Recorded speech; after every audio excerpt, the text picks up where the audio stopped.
Dnes sa skončilo finále majstrovstiev sveta juniorov a masters. Vedľa mňa stojí Tatiana Piačková, ktorá je bronzová medailistka v kategórii body fitness do 163 cm. Gratulujem v prvom rade. Ďakujem veľmi pekne. Tak povedz mi, ktorá je to tvoja medzinárodná súťaž? Koľkokrát si súťažila?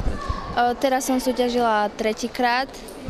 Prvýkrát som bola v roku 2008 na majstrovstvách sveta v Plzni a teraz na jar som bola v Madride, kde som skončila štvrtá.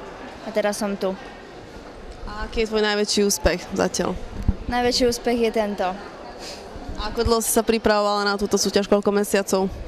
Tak na túto súťaž som sa začala pripravovať v podstate hneď po Madride. Prišla som domov, mala som týždeň oddych a začala som sa pripravovať. V podstate som pokračovala v strave a začala som prípravu. Čo si zmenila na príprave oproti Madridu? Alebo keď si niečo vôbec zmenil? Tak ja som sa vždycky po súťažiach dosť najedla, čiže som vždycky pribrala asi tých 6 kg, 7, 8. A teraz som to v podstate udržala, čiže tá príprava bola ľahšia a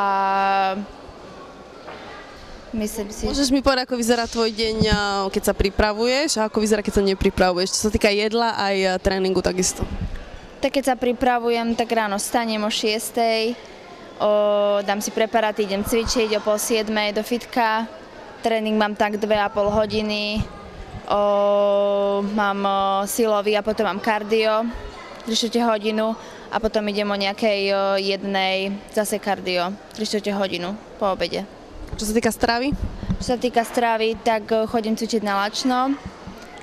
A keď prídem z fitka, tak si dávam klasika vajíčka, niekedy nejaké sacharidy, nejaké rýžaky k tomu. Potom jedávam vlastne 5-krát denne, potom mám nejaké mäso so zeleninou alebo s rýžou, nejaký tvároh, kotič. Ako vyzerá týždeň pred súťažou?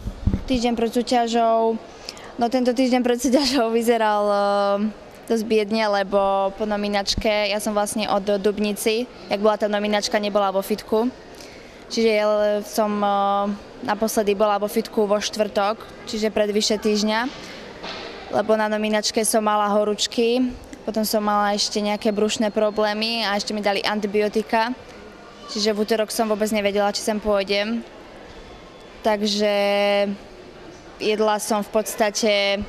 Išla som pondelok, útorok, streda som mala 0 a v štvrtok som trošku dala rýže a vypila som nejaký liter vody a potom v piatok som tiež dala nejakú tú rýžu, nejaké bielkoviny a nepila som, sušila som v podstate. A mňa by zaujímalo ešte, aké doplnky výživy používaš, takisto v tréningové dni, netréningové dni všeobecne.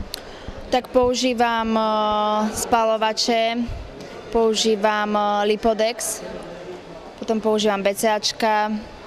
Koľko? Tak dávam 3 pred tréningom, 3 po tréningu a ešte 3 po ďalšom tréningu.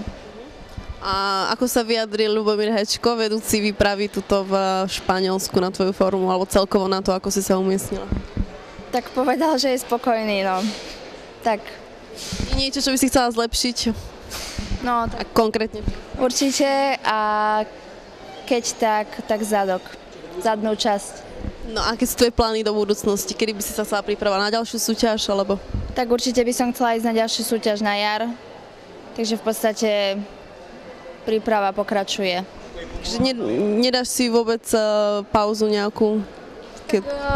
Ja som mala teraz pauzu týždeň. Čo sa týka jedla hlavne? Čo sa týka jedla, tak samozrejme, že som si niečo dala, ale tak určite niečo pridám, ale nebudem sa nejako vyjedať.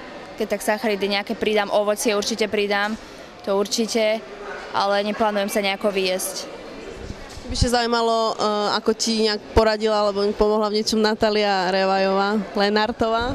No tak Natália mi pomohla veľmi, čo sa týka hlavne prezentácie, podstate aj plavky som si od nej kúpila. A myslím si, že aj čo sa týka stravy mi pomohla dosť, aj pozovania. No, veľa mi pomohla, veľmi veľa. Čiže ešte niečo, že by si chcela odkázať niekomu? Ďakujem. Ďakujem, no, asi trénerovi a rodičom. A priateľovi predovšetkým. Ďakujem pekne, prajem pekné sviatky, ďakujem.